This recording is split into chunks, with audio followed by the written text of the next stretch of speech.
Մենք հիմա գտնվում ենք Ոսկեպարում, սա Ոսկեպարի հայտնի եկեղեցին է, հիշում եք, երբ որ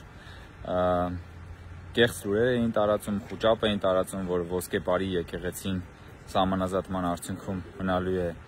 Ադրբեջանին, բայց Ոսկեպարի եկեղեցին Հայաստանում է, Ոսկեպարում խաղաղություն է, Հայաստանում խաղաղություն է, Ոսկեպարի եկեղեցին հիմա